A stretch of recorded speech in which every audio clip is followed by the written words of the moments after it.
Hello students, आज हमारा topic है एप्लीकेशन ऑफ डिटर्मिनेंट। तो with the help of determinant हम कैसे कुछ जनरल प्रॉब्लम को सॉल्व करेंगे, तो यहाँ पे हम उन टॉपिक को डिस्कस करने वाले हैं। तो फर्स्ट है हमारे पास एरिया ऑफ ट्राइंगल। तो with the help of determinant हम एरिया ऑफ ट्राइंगल को फाइंड करेंगे। तो बेसिकली अगर हम देखते हैं तो हमारे पास ये एक ट्राइंगल है ABC। तो जो ट्राइंगल ABC है उसके वर्टेक्स में हमें गिवन है। तो इसका जो वर्टेक्स A है उसके कोऑर्डिनेट है आपके पास x1 y1, B है उसके कोऑर्डिनेट हैं x2 y2, और वर्टेक्स जो C है वो है आपका x3 y3। तो यहाँ से हम देख सकते हैं कि जो हमारे पास वर्टेक्स हैं वो आपको ABC गिवन हो, तो उस केस में हमारे पास जो एरिया ऑफ ट्राइंगल है, जो आपने अपनी लास्ट क्लास 10th क्लास में भी आपने डिस्कस किया है कि ये आपके पास फॉर्मूला था। एरिया ऑफ ट्राइंगल जो है हमारे पास वो है half x1 y2 minus y3 plus x2 y3 minus y1 plus x3 y1 minus y2। ये फॉर्मूला हमने अपनी लास्ट क्लास में डिस्कस किया था। तो इसी फॉर्मूले को हम डिटर्मिनेंट की फॉर्म में कन्वर्ट करते हैं। तो यहाँ पे कुछ जो गिवन है उनको हम रीफॉर्म करते हैं। तो आप देख सकते हैं कि जो हाफ है आपके पास x1, तो जो y2 माइनस y3 है वो सेम है, प्लस इसमें से हमने माइनस कॉमन लिया है। तो माइनस हमने कॉमन लिया तो ये बन गया हमारे पास x2 y1 माइनस y3, और ये आपका सेम है। अब आप देख सकते हैं कि जो ये पार्ट है आपके पास हाफ x1, अब ये जो पार्ट है y2 माइनस y3, इसको हम 2/2 ऑर्डर के डिटर्मिनेंट में कन्वर्ट करेंगे। तो हमने इस पार्ट को लिख दिया y2 y3 1 1। तो आप देख सकते हैं कि इसको जब हम ओपन करेंगे तो y2 माइनस y3 ये आपका सेम रहेगा। तो ये आपके पास है सिंपल माइनस x2, और ये y1 y3 है, इसको भी हमने 2/2 ऑर्डर के डिटर्मिनेंट में कन्वर्ट किया है। तो y1 y3 1 1, तो इसको भी अगर हम क्रॉस मल्टीप्लाई इसको सॉल्व करेंगे तो आपके पास ये बनेगा y1 माइनस y3, ये है x3, और y1 माइनस y2 को भी अगेन अगर मैं तो x3 y1 माइनस y2 को भी अगर हम डिटर्मिनेंट में कन्वर्ट करते हैं तो ये बनेगा हमारे पास 2/2 ऑर्डर की डिटर्मिनेंट बनेगी, जो है y1 y2 1 1। तो इस तरीके से हमने इसको नोट किया। अब आप देख सकते हैं कि जो ये एक्सपेंसन है आपका वो C1 के अकॉर्डिंग है। ये एक्सपेंसन जो हमारे पास है वो अकॉर्डिंग टू C1 है, यानी C1 के अकॉर्डिंग अगर हम इसको ओपन करते हैं तो हमारे पास ये फॉर्मेट बनता है। तो आप कह सकते हैं कि ये जो फॉर्मेट है आपका वो एक 3/3 ऑर्डर का डिटर्मिनेंट है, जो आपका इस तरीके से है। तो इट मीन्स अगर हमें किसी भी ट्राइंगल में अगर वर्टेक्स गिवन है तो उस केस में हम उसका एरिया ऑफ ट्राइंगल फाइंड कर सकते हैं, और वो बहुत सिंपल होगा। हाफ जो x1 y1 है, x2 y2 और x3 y3 है, तो रेस्पेक्टिवली जो हमारे पास ट्राइंगल है उसके वर्टेक्स को हम यहाँ पे पुट करके और इस डिटर्मिनेंट को अगर हम सॉल्व करते हैं तो हम एरिया ऑफ ट्राइंगल फाइंड कर सकते हैं।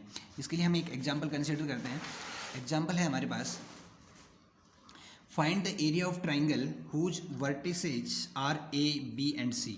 तो ये जो वर्टेक्स A है ये हमारे पास x1 y1 डिनोट करेगा, B जो है ये x2 y2, और C जो है वो आपका x3 y3 है। एरिया ऑफ ट्राइंगल जो है हमारे पास वो फॉर्मूला है आपका area of triangle equals to half x1 y1 x2 y2 x3 y3, और ये आपका 1 1 1। तो यहाँ पे जो x1 y1 है वो वर्टेक्स A को डिनोट करेगा। तो x1 y1 की जगह हम -3 और 3 ये हम यहाँ पे पुट करने वाले हैं। तो यहाँ पे हमने रखा -3 एंड 3, x2 y2 की जगह हमने 2 3, और C जो पॉइंट है आपका x3 y3 वो 2 - 2 है। और इस डिटर्मिनेंट को जब हम सॉल्व करते हैं तो सॉल्व करने के बाद हम इसको यहाँ पे एक्सपेंसन कर रहे हैं अकॉर्डिंग टू R1। तो अकॉर्डिंग टू R1 हम इसका एक्सपेंसन कर रहे हैं। तो अकॉर्डिंग टू R1 जब हम इसका एक्सपेंसन करते हैं तो हमारे पास ये डिटर्मिनेंट निकल के आता है।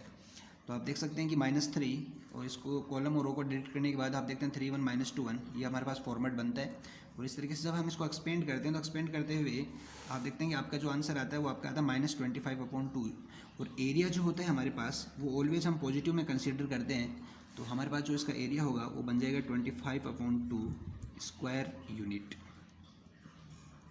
ये हमारे पास फर्स्ट केस था। सेकंड केस है हमारे पास condition of collinearity of 3 points, कि if the 3 point are collinear, तो उस केस में हम कैसे डिटर्मिनेंट की हेल्प से हम ये फाइंड कर सकते हैं। तो आप देख सकते हैं कि if the 3 point are collinear, suppose that point A B and C are collinear. इस केस में आप देख सकते हैं कि if the 3 points are collinear then इस फॉर्म में हमारे पास कोई भी ट्राइंगल फॉर्म नहीं होता है। तो एरिया ऑफ ट्राइंगल जो होगा वो इस केस में होगा 0। तो area of triangle will be 0।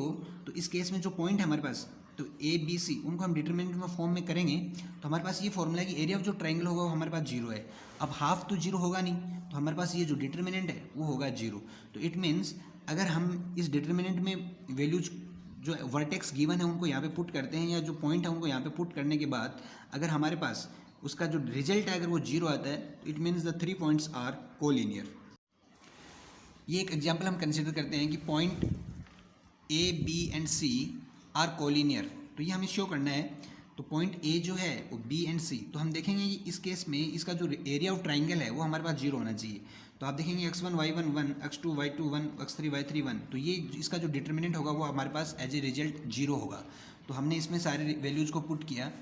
तो a जो है वो आपके पास 3 और -2 है, तो उसकी वैल्यू हमने यहाँ पे पुट की। b है 5 एंड 2 और c है आपका 8 एंड 8। तो इन सबको हमने जब ओपन किया तो अगेन हमने इसको R1 के अकॉर्डिंग जब हम इसका एक्सपेंड करते हैं तो आप देख सकते हैं कि 3 को करने के बाद आपके पास 2 8 1 1, तो इसको हमने डायरेक्ट सोल्व किया 2 - 8। तो इस तरीके से जब आप इसको ओपन करते हैं तो ओपन करने के बाद देखते हैं कि जो आपका रिजल्ट है वो आपका आता है 0। तो it means that point A B and C जो हैं वो कोलिनियर है। जो थर्ड एप्लीकेशन हम इस केस में देखते हैं, तो थर्ड एप्लीकेशन है equation of line passing through 2 points. तो with the help of determinant हम उस लाइन की इक्वेशन फाइंड कर सकते हैं जो 2 पॉइंट से पास होती है। तो सपोज दैट आप देख सकते हैं कि पॉइंट ए और बी, 2 पॉइंट गिवन है हमारे पास, और उसमें पॉइंट ए के वर्टेक्स x1 y1, बी के वर्टेक्स हैं x2 y2। तो उस केस में मुझे इस लाइन ए बी की इक्वेशन अगर फाइंड करनी है तो सपोज दैट मुझे ए बी पाथ फाइंड करना है, तो उस केस में जो पॉइंट पी है वो आपका ए बी पे है। तो आप देख सकते हैं कि इस पर आपने एक पॉइंट पी एज्यूम किया जिसके कोऑर्डिनेट है आपके पास x एंड y। अब आप देखते हैं सेम, तो पॉइंट ए पी बी वो कोलिनियर है, 3 पॉइंट आर कोलिनियर। और कोलिनियर का केस हमने ऑलरेडी डिस्कस किया है कि उस केस में द एरिया ऑफ डिटर्मिनेंट क्या होगा, एरिया ऑफ ट्राइंगल क्या होगा, 0 होगा। तो हम देख सकते हैं कि उस केस में ए पी बी अगर 0 है तो हमने यही वैल्यू यहाँ पे पुट की। तो रिक्वायर्ड जो इक्वेशन होगी आपके पास, जो रिक्वायर्ड इक्वेशन है मतलब 3 point are the value of area of triangle इस केस में 0 बनेगा। तो हम इस डिटर्मिनेंट की हेल्प से, तो इस फॉर्मूले की हेल्प से, तो ये रिक्वायर्ड इक्वेशन है हमारे पास कि जो पॉइंट हमने वो x y 1 यहाँ पे लेंगे और जो 2 पॉइंट हमें गिवन है उनको x1 y1 x2 y2 और 1 1 के साथ कंसिडर करते हैं तो हमें रिक्वायर्ड इक्वेशन मिलती है। सेम हम एक एग्जांपल कंसिडर करते हैं यहाँ पे। तो एग्जांपल है आपका equation of line passing through the point A and B. Point A और बी से पास होने वाली एक लाइन की हमें इक्वेशन फाइंड करनी है। तो सिंपल है कि आपके पास ये पॉइंट, तो ए बी पॉइंट को ज्वाइन करने वाली जो लाइन है उस पर पॉइंट पी हमने कंसिडर किया जिसके कोऑर्डिनेट हमारे पास x y हैं। तो हमें इस लाइन सेगमेंट ए बी की इक्वेशन फाइंड करनी है। तो उसके लिए हमें सिंपली ये हमारे पास रिक्वायर्ड इक्वेशन का फॉर्मूला है।